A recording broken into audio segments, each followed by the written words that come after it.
more money in crashes than I do when they go up. So, but for the average person, they'll get wiped out. I'm afraid at the worst, I hope I'm wrong, but I think we're heading for a global depression. Global depression? Yeah. What does that look like? Depression. I mean, people are depressed. The economy stays down, it's hard to come back up. And now the good news is that for those who are prepared for it, like you and things like this, you'll do better. See, not everybody dies in a plane crash, some plane crashes. But the last crash in 2008, I was on Wolf Blitzer's program 6 months before Lehman Brothers went down. And I said Lehman was going down.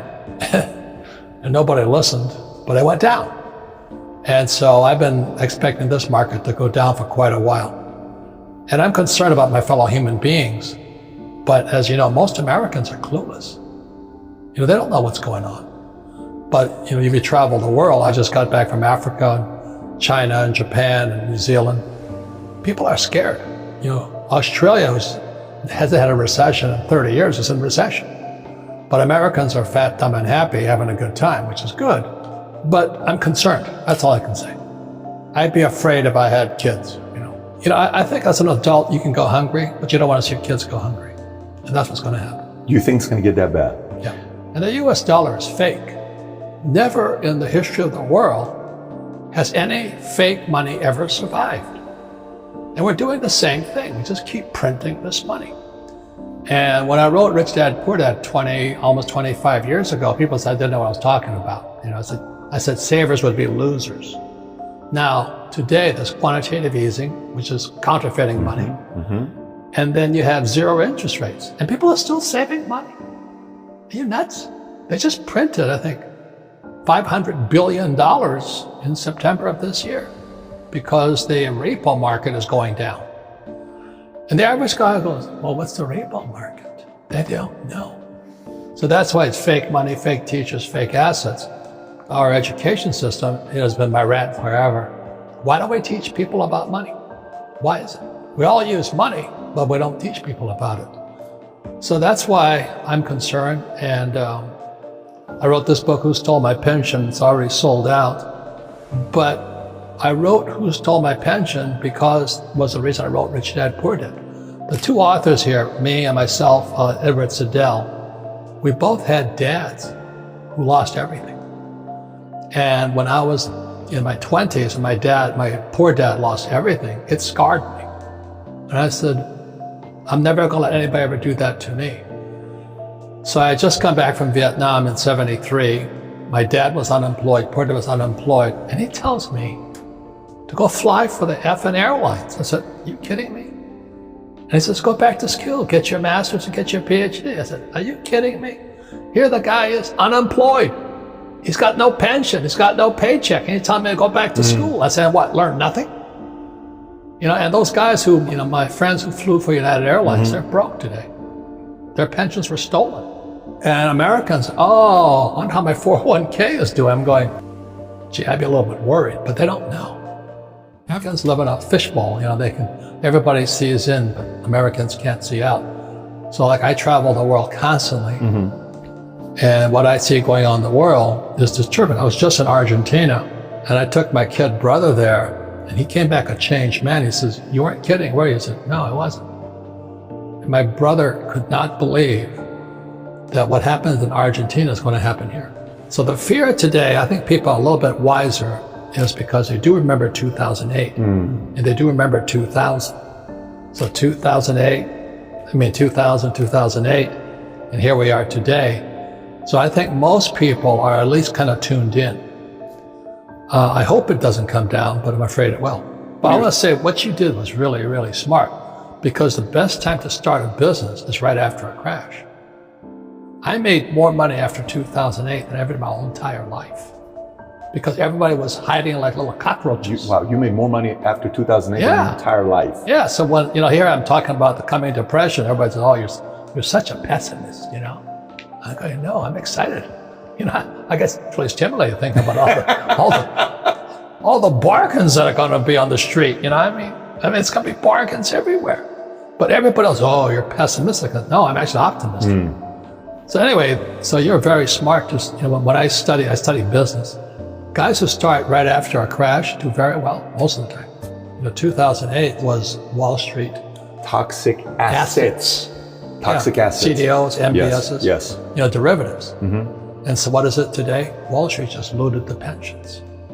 So this book, Who Stole My Pension, it's like I said, my co-author is an SEC attorney. And he got sick and tired of seeing all these bankers loot the pensions and get paid bonuses. And then the labor union guys who manage the funds get paid bonuses. And the guys who manage it get paid bonus. Meanwhile, the workers get screwed. So when this next crash comes, it's going to be horrible. Now you look at the other guys. So there's two authors. Ted Siddell, SEC attorney. His father was a CIA operative in Uganda, and Idi Amin killed his father. So his family went broke because there was no body.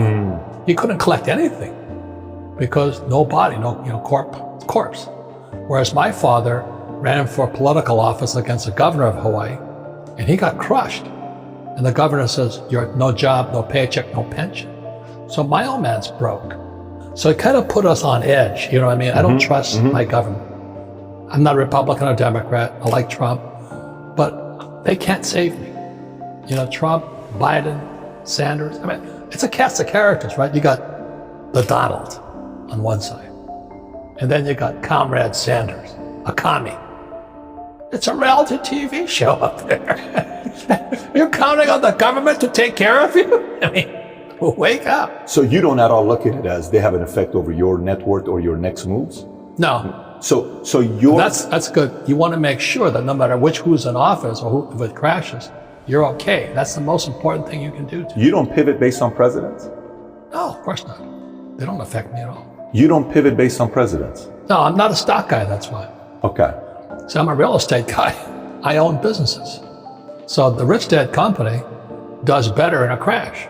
And apartment houses, they always do well because people have to have someplace to live. And I want oil wells because people are always burning oil. I always protect my assets that they're crash proof.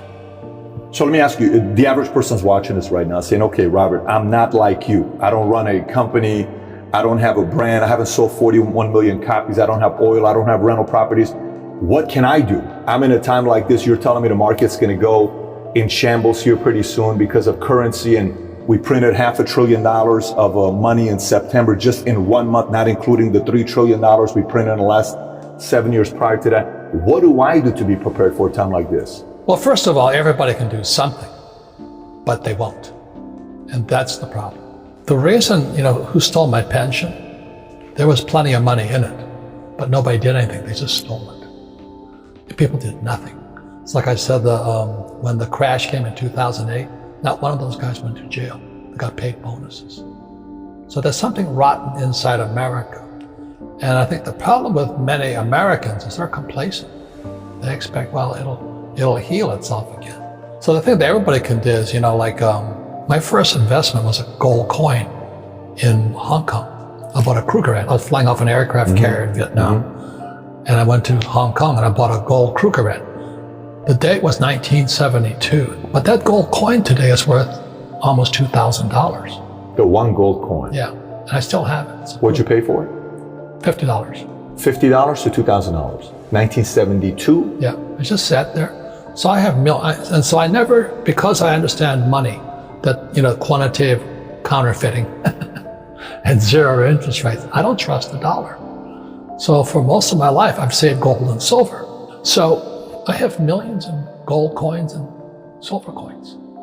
I just kept saving it because I don't trust the dollar. So everybody can buy a silver coin today for $20. A silver eagle is $20. But how many people will go to a coin shop and buy it? Probably none. Less than 0.1% of Americans own precious metals. And silver today is 50% below its all-time high. So silver is the biggest bargain sitting in the market as we speak today. It's about $20. It should go to 50. So at $20, and I tell my friends, I go, oh, yeah, think about it. That's the problem. So everybody can afford $20. Kids can afford $20. The thing is, people won't do it. And you know that too when you deal with people. Most people are pretty sedentary. They want to do the same old thing. Sure. I'm happy, nothing's going to happen. Oh, you're just trying to scare me. But I was talking to my doctor last night, he says, you've been saying this stuff for 25 years. I never listened to you. He says, now what do I do? Because his 401k, as we cover in this book here, the average firefighter has about 1.2 million in pension, but there's nothing there. What do you mean? Their payout's going to be about 1.2 million. The average firefighter retiree has a $1.2 million police pension officer, that's how much they'll get paid out. Okay. But there's nothing there as a problem. Meaning what? Meaning they don't have the money to pay the benefits? It was stolen. It was stolen by Wall Street. So how is that going to be fulfilled? We wrote this book. How is that going to be fulfilled? Because I know one of the stats you said by 2050, 2 billion retirees will be above the age of 60. What was the stat you said about? Okay, in 10 years, 2030, 2 billion baby boomers across the world will retire. Japan's broke. Argentina's broke. China's broke. Italy's broke. Germany's broke. All these old guys are retiring. And the stock market, I live in a fairly exclusive place in South Carolina. And I was talking to my friends there, and they said, oh, we love Trump, we love Trump. Stock market's an all-time high. And I said, yeah, but so is our debt all-time high. See, they watch the stock market, they don't watch the debt. And the repo market, the repurchase market, is one of the biggest markets in the world. The Fed is bailing that one out now. So the average American is watching the stock market, but not what's really going on. So that's why I wrote Who Stole My Pension? So that means retirees, their kids, taxpayers will pay for the heist. So let me ask you this. So one is, you said buy coins, whether it's silver or gold. You don't buy gold coins. You don't buy gold coins to make money. You buy gold coins because the dollar is going to go down. So I don't trust the dollar. Anytime Buffett says, I remember when Buffett says, he bought $35 million of silver. I don't know if you remember that when he bought it. You're like, okay, be prepared because something's about to happen. Yeah. Right? If he buys gold, just be ready in the next 6, 12, 24 months. He's anticipating some kind of a crash to be taking place. He's right now in cash because that's smart. Yeah, he's anticipating something to happen to buy up businesses and rebuild them. He does that all the time. And then he's going to go in after the crash. He's going to go after the crash. Book your free session on moneypickle.com today.